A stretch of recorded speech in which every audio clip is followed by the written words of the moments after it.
Hello and welcome to Story Behind the Story, where romance readers and authors connect. I am Reese Ryan, author of sexy, emotional, romantic fiction featuring lots of family drama, surprising secrets, and a cast of complicated, sometimes messy characters.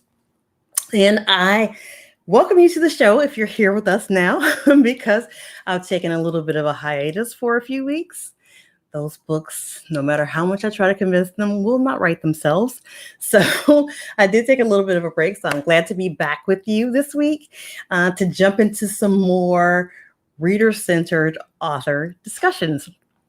And I'm really excited about this week's discussion and the list of guests that I have lined up for the next several weeks. So if you are new here, please hit the subscribe button below and hit the reminder bell so you'll be notified of author talks coming up. Starting with today's with Synithia Williams. And then next week, I'm going to be talking to Naima Simone about writing sexy times that burn up the sheets and melt your heart. The week after that, I'm going to be talking to Adriana Herrera.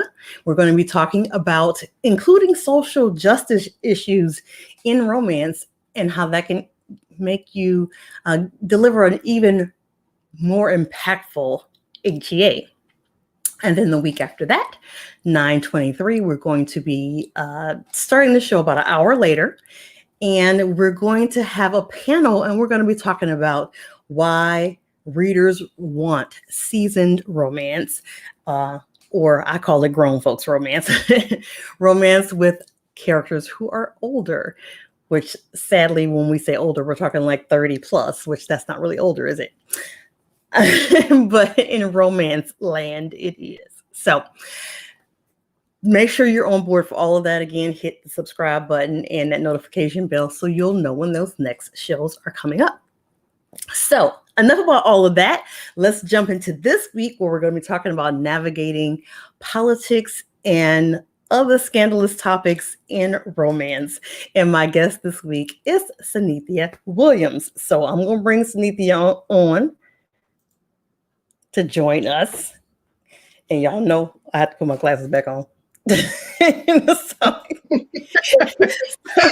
Synithia, welcome to Story Behind the Story. Thank you so much for joining us today. Yay! So, let's start off with, why don't you tell readers, anybody who's not familiar with you, tell them a little bit about who you are and what it is that you write. All right. Hey, everybody. I'm Synithia Williams. I would always describe it as a spicy Southern romance, but I also realize that I like messy, sexy, emotional type romances as well. I don't like drama in my life, but I love it in my fictional world. And so that's kind of what I write. I write contemporary romance. My first book was published in 2012, which seems like yesterday, but it was actually kind of a while ago now that I think about it. I live in South Carolina, born and raised, so that's why a lot of my stories are Southern settings, or people have connections to the South or things like that, because I'm a country girl, grew up here in South Carolina. I've always loved romance. I picked up my first one at 13, but don't ask me which one it was because I don't remember. I've gotten that question a lot this summer. And I can't tell you which was the first one I picked up. I would go to the library. I would get the Harlequins, and then I filled out the little form in the middle that said get 4 free books because I'm like free and I won't mail because I'm a teenager. So that's how I started. And then the books came, and then I wanted them spicier. And then I just wanted to escape reality and focused a lot on historicals. Now I still love historicals, but paranormals are my jam.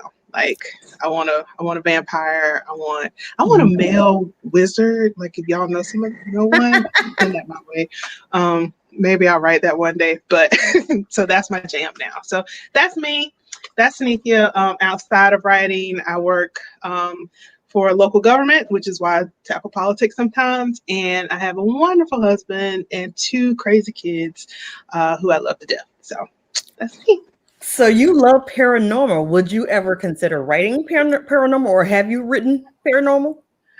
I've written one chapter of what I call my big crazy book idea, which involves like space and all this kind of stuff. Yes, I would love to, but let me get through these deadlines in 2020.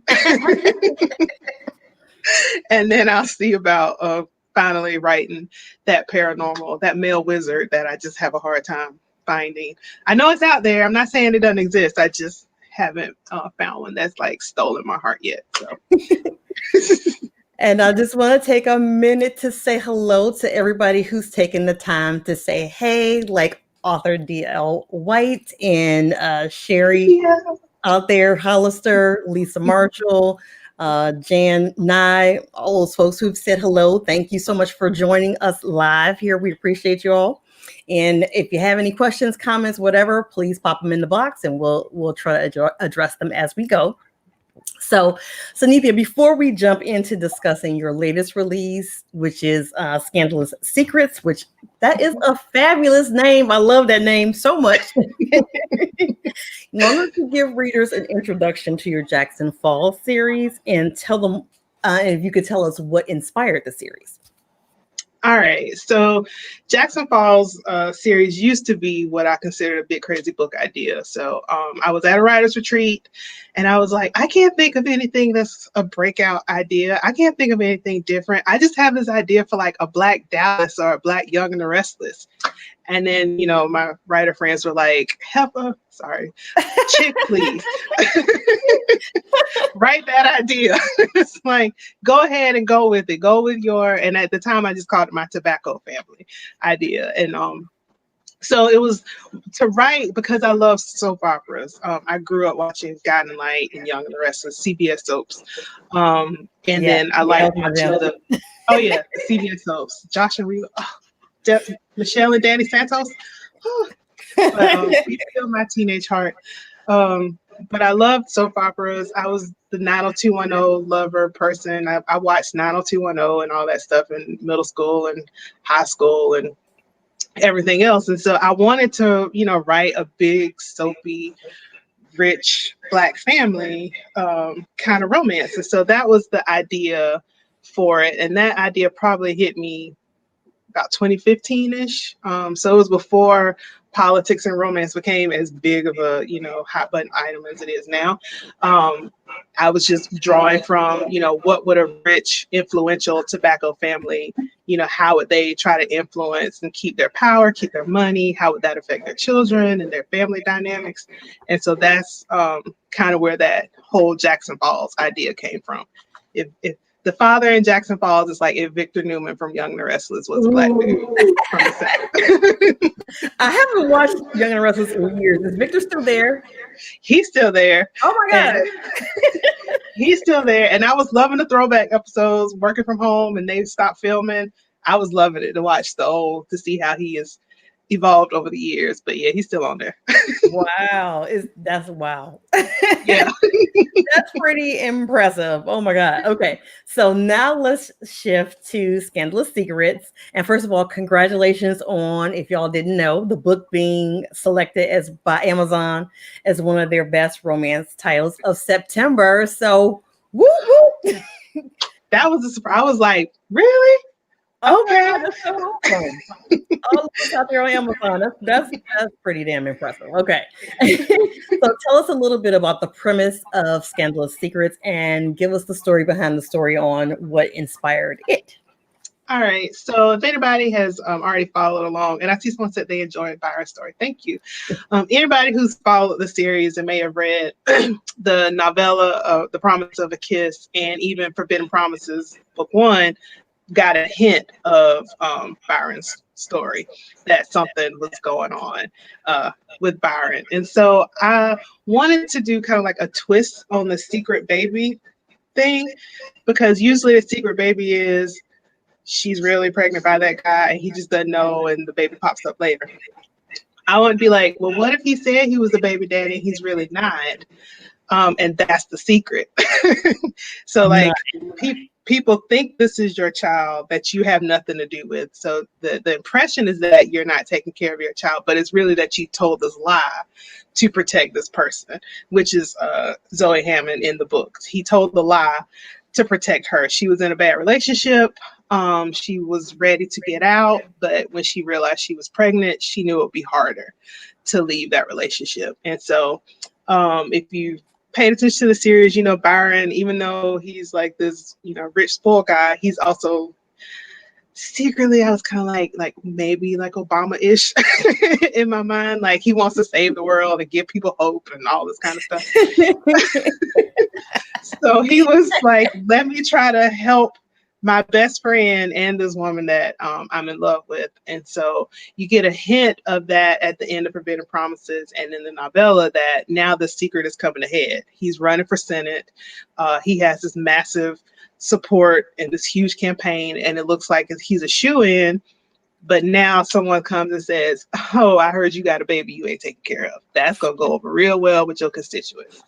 So now he has to get ahead of the story and try to show people that, you know, he's not the deadbeat dad that they think he is. So that's how it was set up. It was like, I love second chance romances. It's kind of like a theme. Almost all my books have that kind of second chance in it. But I also wanted it to be like, you know, it's not his baby. People just think it, you know, they just told that lie, and now he has to deal with that lie he told. That is a twist. I love that. And as Shannon says, Byron has a really big heart. I love his character. So thank you. Just from you know, from all the descriptions of the book, to me, is it Robidoux? I pronounce it Robidoux.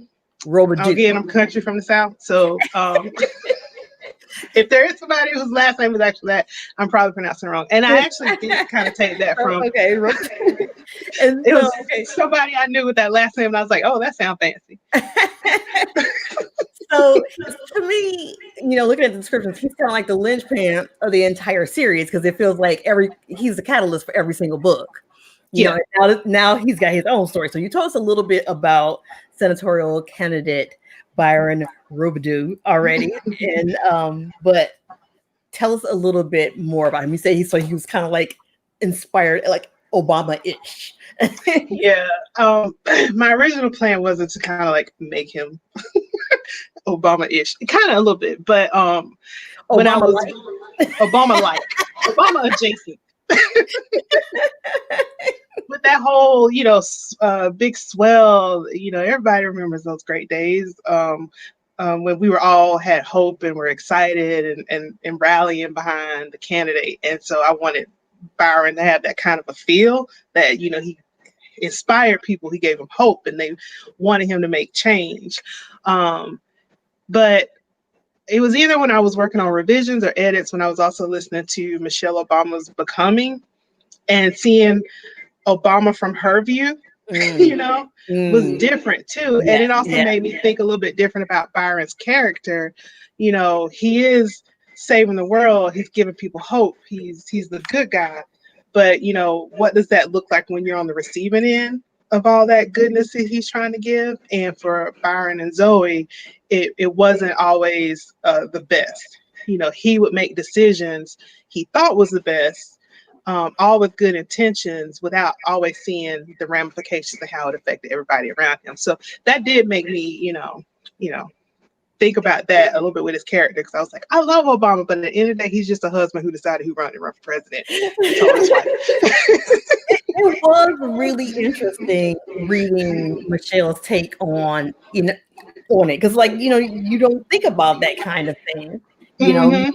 So that, I thought that was really interesting, and I liked the fact, I liked how authentic and open and honest she was about, you know, her perception of her side of it.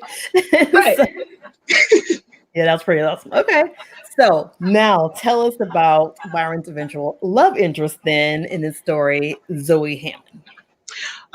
So she grew up, her parents were together, but her parents had a bad relationship.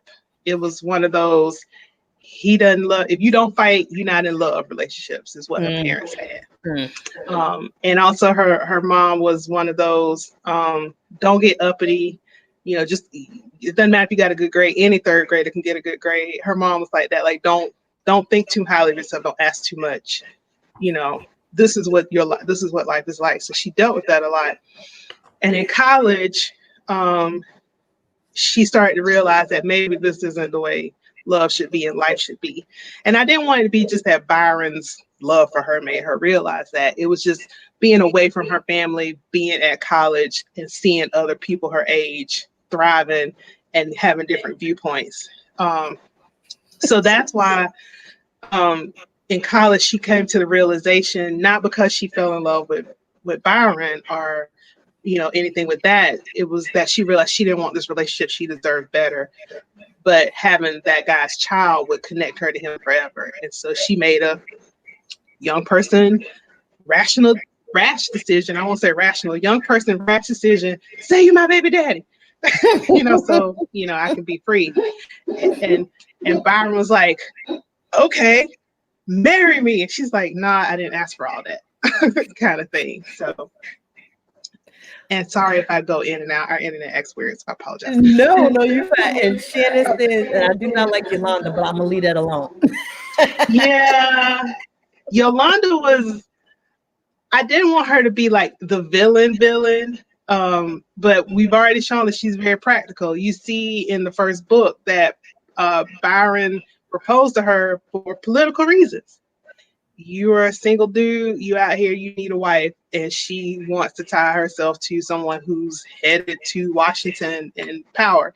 So I wanted to show her as practical, and also when she, you know, makes decisions that she makes those for her own best interest. So even though she is kind of a villain, she's also strong in the sense of, you know what, I'm taking care of me and what I need to do, kind of thing. So. I like it. Okay, so you already told us we know the Jackson Falls series delves into politics in a time when we have most politically, our country is politically fractured, probably more than ever. And so you already said at the time you created the series, you know, you had no idea it was going to be like this.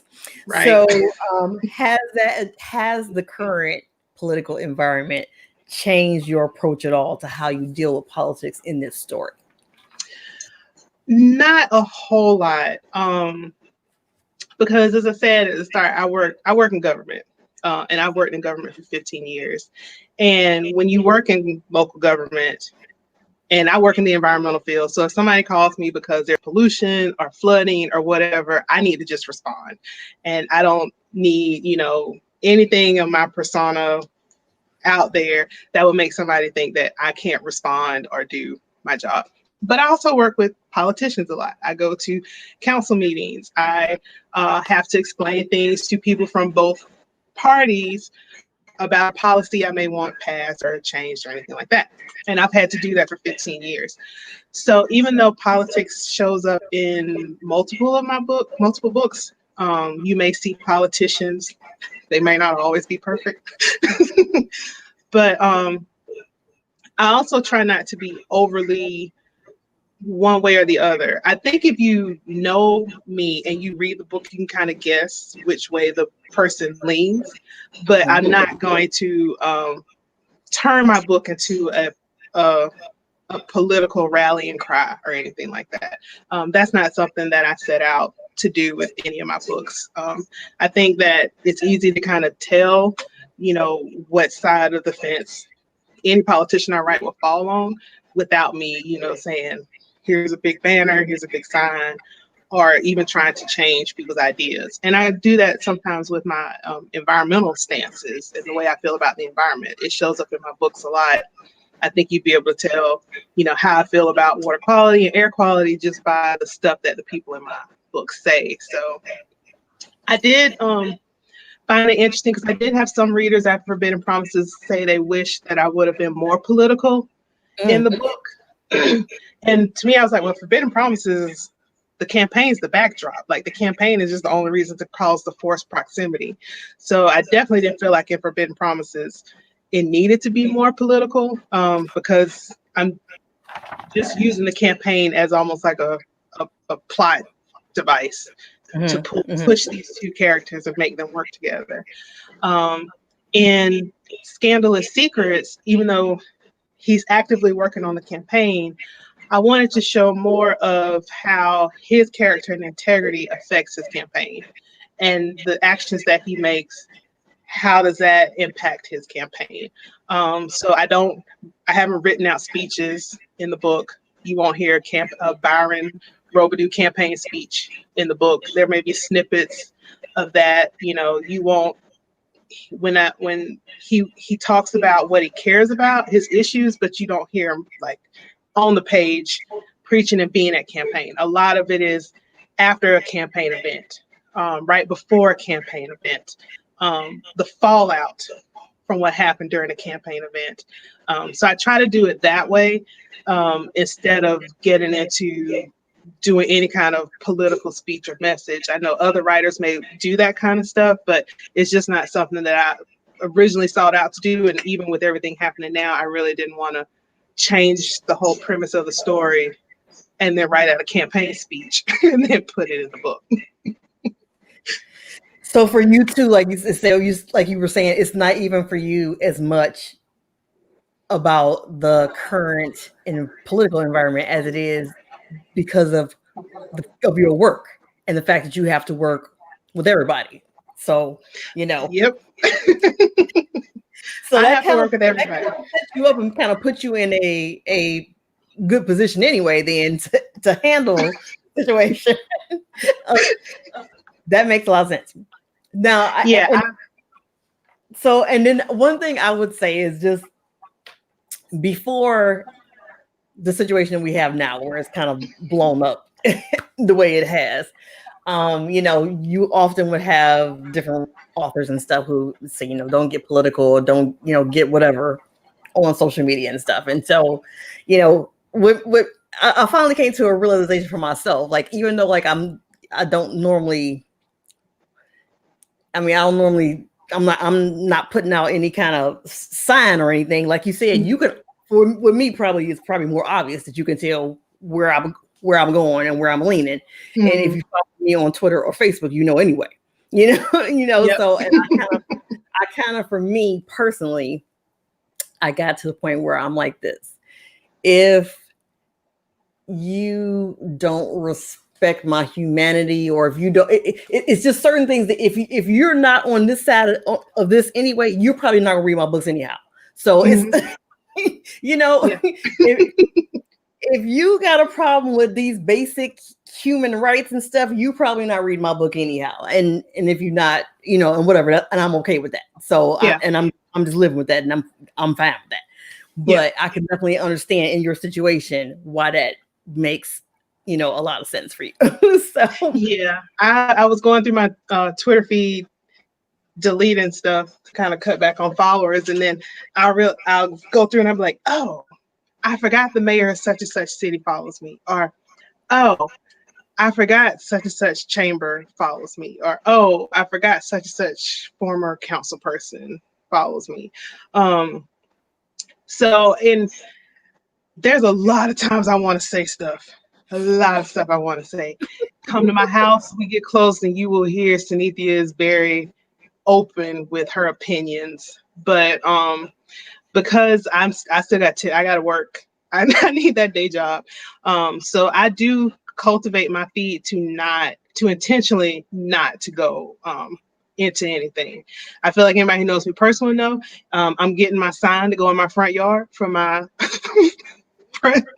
person I'm trying to vote for. Mm-hmm. So my front yard will say that.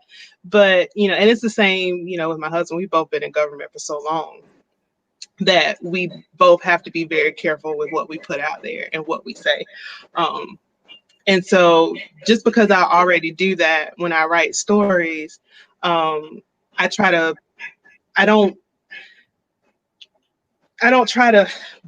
overfill it with anything, because not to cater to a certain reader or not get another reader. I think people who can do that and do it well is great. I love reading that in other stories. And sometimes I really wish I could say some of the stuff I want to say, but and also I'm not gonna argue with trolls on the internet that I don't know. I'll debate you all day in person. But I'm not going to give my energy to somebody on the internet that I've never met or I'm not going to meet, kind of thing too. So yeah, so if you do read my book and you want it to be more political, it's not me not trying to take a stance on it. It's just that's just me and my public persona, just because of the situation that I have. And I'm looking at a question. Mickey, is this question addressed to Synithia, or is this addressed to me? Or because I can answer it. I don't want to. But I'll say that they get the reputation. The question was, do Republicans get a bad rep in fiction and media? I think they get a reputation of the message that they put out. If you say it and there's video of you saying it, then you've said it and it's out there. And people will have their interpretation of what you said. And if the stuff that you say is not nice, is inhumane, is racist, and it's out there, then that's what people are going to see. So that's my answer to that question. You say, I mean, I have a real problem with people saying things like, oh, you're trying to make me look bad or whatever, when all you're doing is saying what they said. And right. Or showing them say what they said in their own words. You know what I'm saying? It's not like if somebody took a long report and made their own fake ass version of that report when they're supposed to be the attorney general. Nothing like that. I'm not saying anything like that, but I'm saying if I play the clip of you saying what you said, and now you want to be like, oh, you're trying to make me look bad. I don't get that, So, and especially like, okay, one time, maybe 2 times, okay, maybe 3, no, but No. for it to consistently keep happening and people be like, oh, you're just I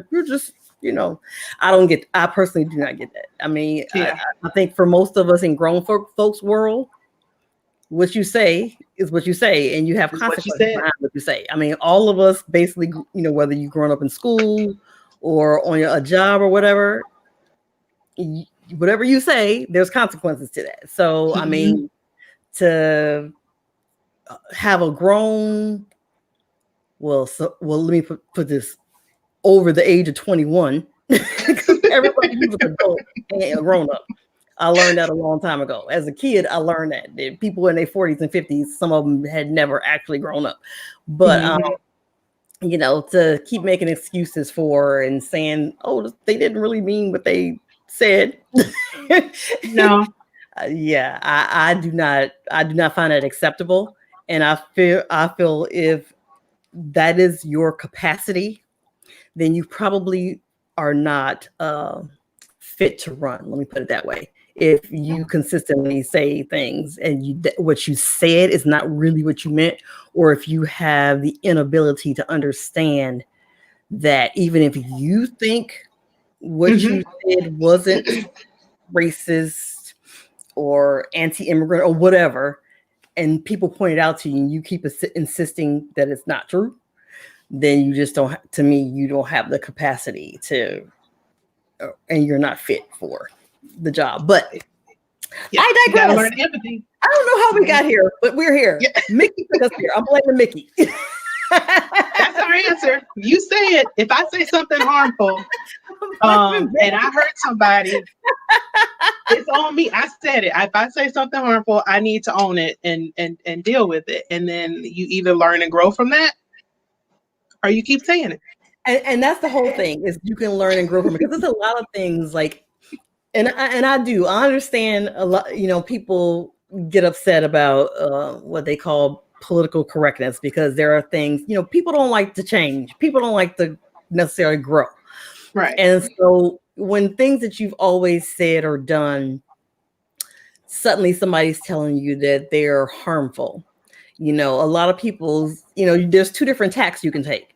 There's the one side, yeah, you can say, hey, I didn't know that. My bad. I'm going to process this information. I'm going to use it going forward.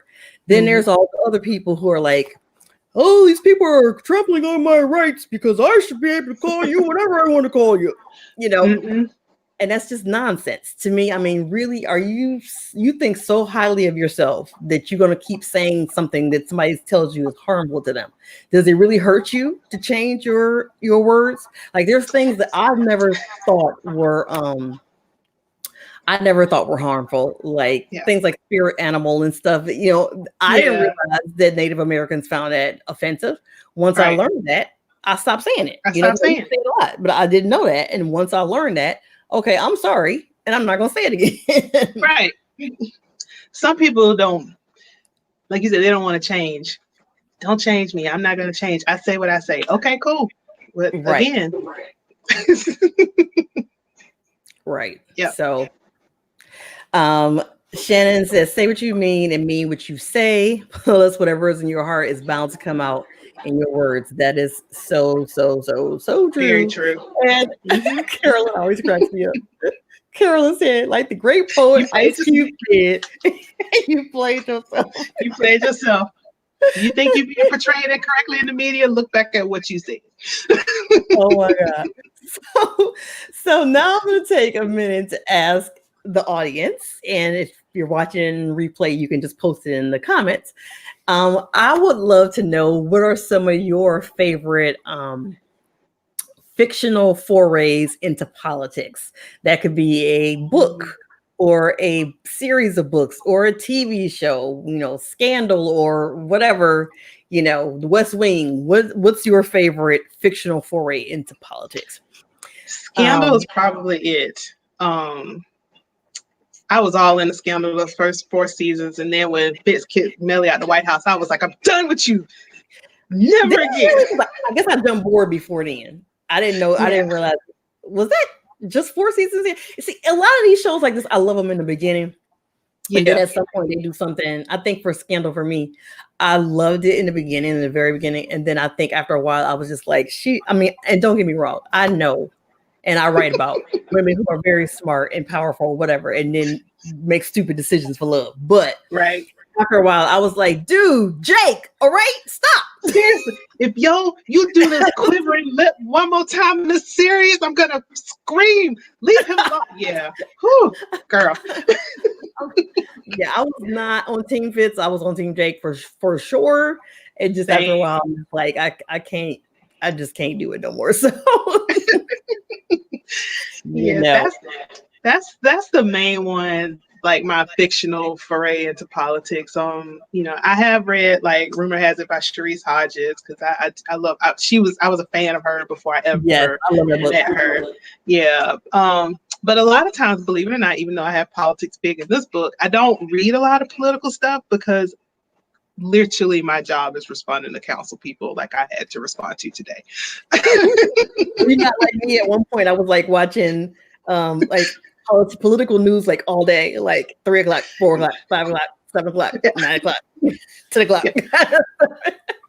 I don't even watch the cable news. I just watch the local news, see what they saying locally. What's the local news? I haven't watched that in so like I only started watching it recently because of the coronavirus and stuff. But before that, I got to the point where like I wasn't even watching it for so long. So I'm just like, I am way over invested in news anchors. Like the other day, I called our chief meteorologist by his whole name, and my husband was like, "Why are you calling his title and whole name?" Like, I am overly invested. I follow almost everybody on every news station here. I tweet them, "Girl, I love your dress. Where you get that from?" Yeah, I'm only invested in my local news. I think for me, part of the problem is, I'm from Ohio originally, I've lived in Ohio most of my life, and then I've been here now in North Carolina for 10 years. But I feel like I never got super attached to any news anchors the way I was at home. Like I do have like my favorite little news anchors and stuff, but it's just like it's still weird. It just feels like I still feel like I'm in a foreign land when it comes to that. So I do have a couple that I like, but I still feel like I'm kind of out on an island with that. So that's probably part of it for me. We've had some people list names of books and stuff that they liked or shows: House of Cards, West Wing, and Scandal. See you, Kelly. Thank you so much for popping in. Yes, the Rumor series by Sharice Hodges, absolutely. Simply Mine says Donna Hill, right? Yes, Mickey, I agree. Sharice has a wonderful voice. That's my birthday. That's my birthday. So, yeah, I would totally agree with that. So, Synithia, is there any advice that you would offer to a writer who is writing a hot button topic in this time? And before you answer that, let me just say I also posted in my private Facebook group as well as on Twitter to ask people like if there were topics that they felt just were like a no-go when it comes to romance, in terms of, would they not read it because of that? Or on the other hand, would they read just about anything if it's done well? And so the majority of readers from the 2 polls that I looked at before I popped on here said they would read pretty much anything, as long as it's done well, they were open to it or whatever. Then there were people who said, okay, I got these topics that I absolutely do not want to read. And most of those were like physical abuse, sexual abuse, which, you can totally understand. But there were a handful of people who were like, okay, I try to stay away from anything that's political. But for the most part, people were open to it as long as, it was done well or whatever. So that was good to know. So your advice for somebody who's writing on a topic that maybe is a hot button topic in a charged environment like we're in now. Right. I think with anything, you got to be true to yourself. So if I tried to write a political drama that was real heavy on politics, that wouldn't be true to me and kind of why I write my stories. I write the politics as the backdrop, the thing that kind of helps drive the story and the characters, but the whole politics may not be the focus. So figure out why you want to write that political story. Because I'm not going to tell anybody they can't write anything. You can write whatever you want. But you also have to, like we said, there's, you say something, you got to stand behind what you said or what you wrote. So if you want to write we're going to reach across the aisle and fall in love romance, you know what? Have at it. You go, girl or boy. But also think about why you're writing that story. And think about how you're portraying the characters in that story. And think about if you are, trying to put some agenda through it or not. I mean, maybe you want to. That's your right to put an agenda in there if you want to. But just think about it and think about your readers, the people that you want to read your book. How are they going to respond to that? Are they going to want to reach your across the aisle story? Are you going to do that with nuance? Is somebody going to change and realize that, being, sexist and racist isn't a good idea? Or are they just going to meet in the middle? Kind of thing. So that would be my advice. I would say don't shy away from it, because things that scare you can make you a stronger writer to try something different and to write something that you're not used to. But also just take into consideration why you want to go down that journey. What are you trying to use the story for? Is it just strictly for entertainment? Cool. Entertain. Are you not entertained? But are you is it because you want to, hold up one political agenda? All right, cool. Then that's what you want to do. But, just think about why you want to write that story. Don't be afraid, and just be true to whatever message you want to put across when you put it out there. And I think if you write it scared, it's gonna come across that way. Mm-hmm. You know, just like whatever you're gonna do, just go for it. You know, like you said, know why and dig into that and just go for it and then be ready for the consequences on the other side. Just know what they're gonna be and just be ready for that. I had half a second where it was like, I wish this book would have been more political. And I had half a second of, well, should I make Byron's book more political? And then I'm like, that was not my intent or goal when I even wrote that story. Like his campaign is like a driver for his character growth, but his campaign isn't the big change or the big thing in the story. It's his relationship with her. Right. And so, I had the thought, and I could try to make it more political, but then is that still my voice coming through? Because now I'm trying to do something different with the story than what I originally planned. Right. Kind of thing. That's a good point. Couple of comments I wanted to address. First of all, Carolyn says, I am so addicted to the Chris Cuomo Don Lemon handoff. So for me, that would be Rachel Maddow, the Lawrence O'Donnell handoff that I'm into. So that's the handoff that I go for. And Simply Mine asked me what part of Ohio I am from. I am CLE till I die. Okay. So I am from Cleveland. I was raised in Cleveland, lived in Cleveland most of my life, or nearby suburbs of Cleveland all of my life. So and I've been here in North Carolina for, like I said, for 10 years. It'll be 11. Oh my God, it's 11. It's 11. It was August 25th. It was 11 years. So I've been here 11 years now. Joy said she's a CNN Chris Cuomo Don Lemon handle too. I love me some Rachel Maddow. I'm sorry. So anybody in South Carolina want to shout out their local news people? I feel so bad. I know.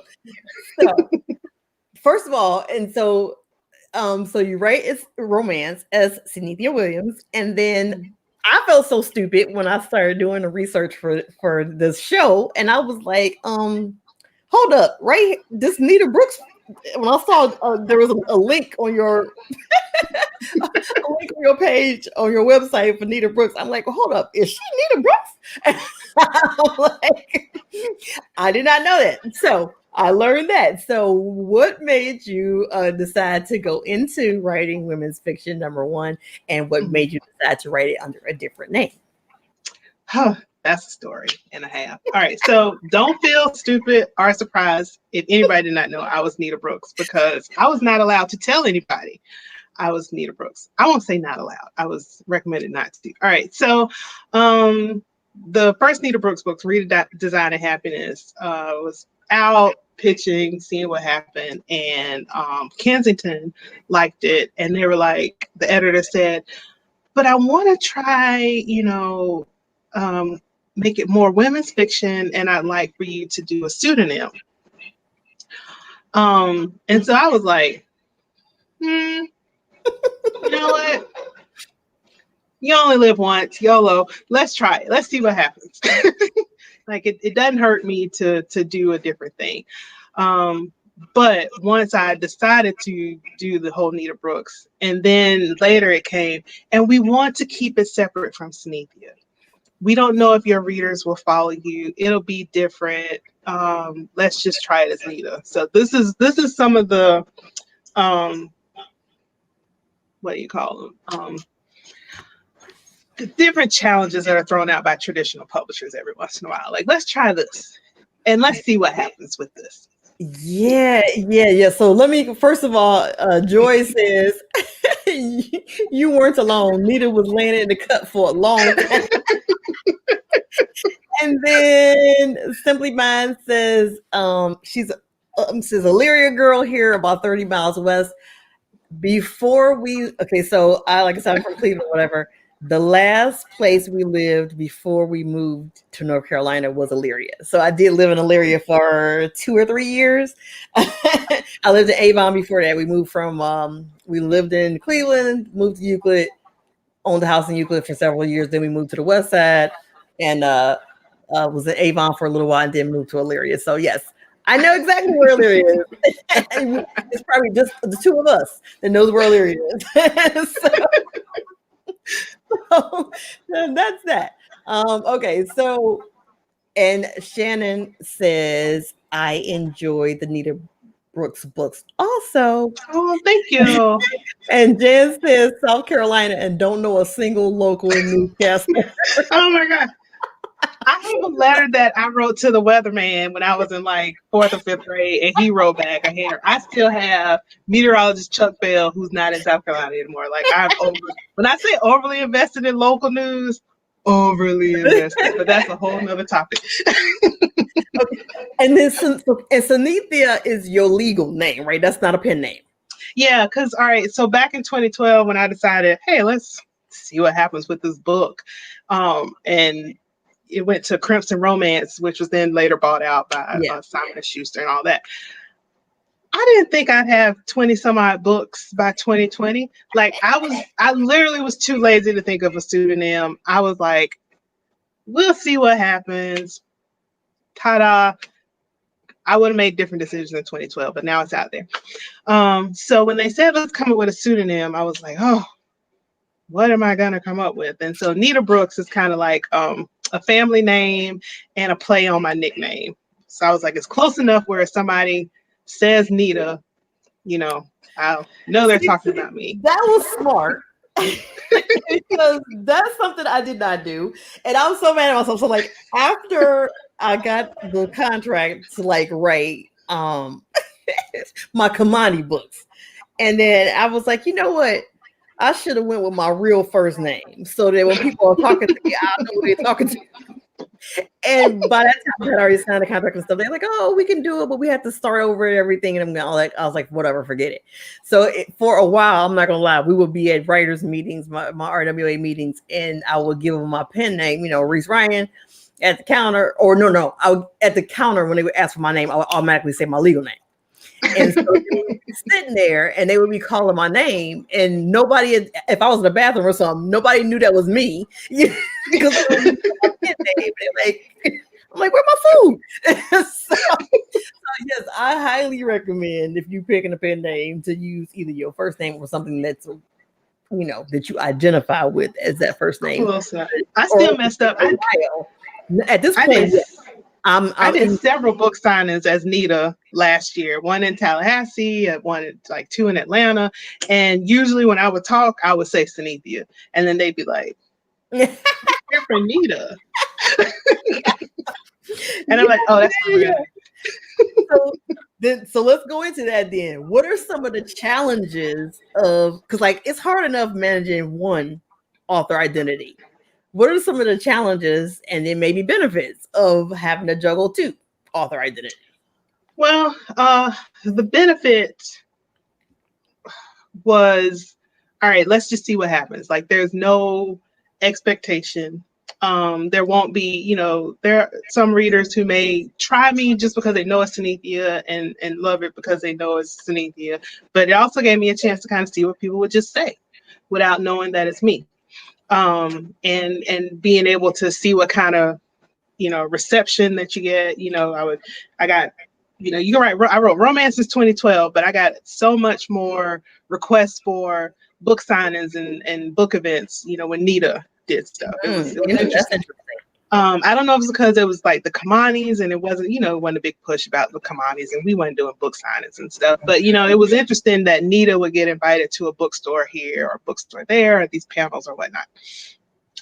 So that was interesting to see to relive this whole debut author kind of thing. The challenge was not keeping it separate. I honestly, I didn't want to. I almost changed my mind when they said, we don't want you to tie it to Synithia at all. I almost was like, never mind. We'll just figure out something else. But because it is different, like social media is difficult and keeping up with it and posting. And I'm like, now I got a whole nother person. They got to say something interesting on social media and not show it me, That was challenging. For those who wanted a good laugh, it was seeing me at RWA last year, where I met my new HQN editor at an event where I'm Nita Brooks and wearing a wig and all. Yeah, it was fun. And then like I'm talking to a friend and then they're like, who was such and such talking to? And then they look like, that's Synithia, or going to the Kensington party as Nita and having my editor introduce me to people I know. Oh, this is Nita Brooks. And I'm like, okay, so you said you did the wig and stuff. So did you do like an accent and everything like Zuri? No. All hell Queen Zuri. But I could not. Zuri does it big, for real. Yeah. She goes in and out of them two personas like, but then again, I think she was didn't she do some acting or something like that? She smoothly can go from one to the other.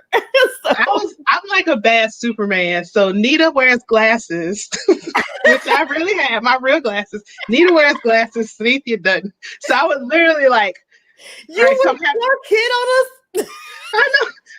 I'm having breakfast at Synithia, and then I gotta run, and I'm in the bathroom at RWA, and I'm like, let's get this wig on, and let's put on my glasses, and now let's go do the signing of Nita. Y'all, it was. RWA 2019 was a lot of fun, but it was also. And you know what? That's the other thing that was blowing my mind, because I'm like, okay, I could swear I talked to Nita Brooks when I was there. When I was at RWA 2019, and I'm like, because I was at the book stand, and I'm like, I could swear I talked to her. I didn't know it was Synithia. Yeah, it messed my head up a little bit.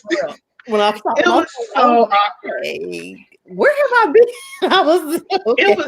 It was so awkward to be like, this is Nita, and then they're looking at me, and I'm like, it was like, I know who you are. I'm like, I know. And then after, so my editor did leave Kensington, and I asked a question. I was like, well, do I need to keep it separate anymore? It's like, people know. I was at RWA. They saw me. People know, not everybody, but, it's not a big secret. And then later I was told it's fine. And that's why the link is now on my website. And, I'll tweet out Nita Brooks stuff. So that also was frustrating, the keep it all separate. And then like, oh no, now you're good. So I don't know if that was. Yeah, that would definitely make me a little agitated. Yeah, that's a nice way to put it. It was a little source of frustration.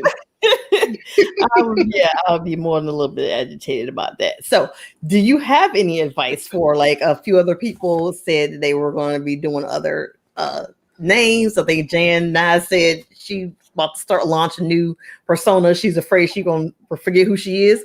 And so do you have any advice for anybody who's trying to manage those two separate identities? I did seek the assistance of a virtual assistant. She was super helpful. I was like, I don't even want to think about Nita Brooks' social media. So it was kind of weird to go online and see Nita Brooks had something on Facebook or Instagram. So I did that for like the first year, to have somebody else. So, and everybody may not want to do that, but it may be easier, especially if you're going to keep them separate.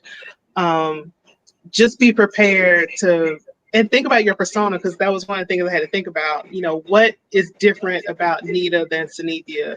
So I took aspects of my personality. Nita Brooks collects teapots.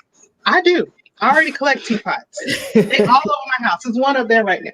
Like, I collect teapots. They're everywhere. I love them. But I don't talk about that much as Synithia. So Nita would talk about that more. So still be you, but think about what aspects of your personality that you may not already put out there or discuss, if your plan is to keep them separate like that. Another way I would say to consider is, if you're going to not keep them separate, just make it very clear that this name writes this. So if you want A, B, and C, read my name here. If you want X, Y, Z, read this name. And that way your readers will know what they're going to get depending on the pseudonym. So that would be the thing that I would would recommend, to try to make it easier. Because if I ever write the paranormal, I might do another pseudonym. I may just be like, whatever that name would be, may write the paranormal, or I might just say, I'm writing paranormal. It's under this name, and this. If you want my messy, soapy romances, don't read this. Yeah. But if you want a vampire wizard dude, boom, read that. Yeah. I mean, like you said, it's hard enough just the one. So yeah, but those are some great tips. And Jan says, great tip on the personalities. Thank you. Oh, glad it was helpful. Paranormal. Vampire wizard dude. Yeah, we're all gonna be looking for the paranormal. So, tell us what it is that we can expect from you in the coming months, Synithia/Nita. All right. So I haven't pitched anything else with Nita. Women's fiction, I really, really love Redesigning Happiness and Essence of Perfection. I love those books. I love the stories I told. I really, really love them. But women's fiction also isn't like my big love either. So, I'm not like itching to get back to write another women's fiction. So I haven't pitched anything just yet. I did have a conversation with my new editor and talked about kind of stuff that she would want to see. But right now I'm just focusing on finishing up my Jackson Falls series. So book 3, Careless Whispers, will be out in February. Yep. So Elena, who everybody loves to hate, I love Elena. I mean, if y'all don't like her, I'm sorry, but I love her. She's her story, and hers is one that I'm trying to make sure I write her story well, give her justice, because people say they want unlikable heroines until they actually get it. Yeah, I know. That's one of my pet peeves in Romance Landia, is that dudes can be jerks, but for the women were so like anal. They'll say, "Give me a bitch," and I'm like, "All right, here go one." Okay. She's a bitch. You said you wanted. You know what? So yeah, I feel you on that. Yeah. So that's I'm waiting on the fall series that we can expect. 2 more. I'm waiting on edits for Elena, and I'm currently writing book 4, which is going to be the cousin of Shia's story. So I'm having fun. That's the book I'm working on now. And then I'm working on another idea. It is a contemporary romance, but with like slight paranormal elements. It's like not true paranormal. It just touches on it. What do they call it? Magic realism. Yeah, it just kind of touches on it a little bit, but it's not real big. But we'll see, what happens with that. But right now I'm focusing on finishing up Jackson Falls. Every once in a while I get, that would make a good women's fiction idea, but I just haven't fleshed them out because pandemic is hard enough to focus. Yes. Let me finish the stuff that I already have under deadline and then chase down these other squirrels that pop up in my head. Yes. And let me just remind watchers too, if you are enjoying the show or you have enjoyed the show, by all means, give us a thumbs up to let Synithia know how much you appreciate her coming and stopping by and hanging with us and talking to us today. So your Jackson Falls book, we can look for when?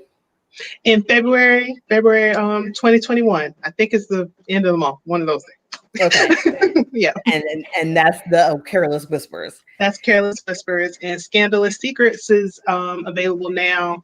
You should be able to find it probably in local bookstores and Walmarts and whatnot. And then obviously on online retailers and in audio for those who, like me, mostly listen to books. Oh, that's great. That's great. Because audiobooks are big now. And I think that any publisher that is not, going into the audiobooks, you're missing out, because there's a lot of readers who at this point only read or listen to audiobooks. So, yeah. Okay, cool. And are there any more books in the women's fiction series, or is that just the 2 books? That's just the 2 books. Sometimes I have an idea. I kind of want to touch on the sister from The Essence of Perfection. I feel like I need to flesh out. She's had some issues, and I feel like she deserves a story, but we'll see what I end up doing with that, whether I try to write that or pitch it or see what I do. Awesome. Well, thank you so much for joining us this week, Synithia, and wishing you the best. And thank you again for chatting with us. Thank you so much. I had fun. I hope you guys enjoyed listening to me ramble. And feel free to check out. You can find me online at Synithia W on Instagram and Twitter and Facebook.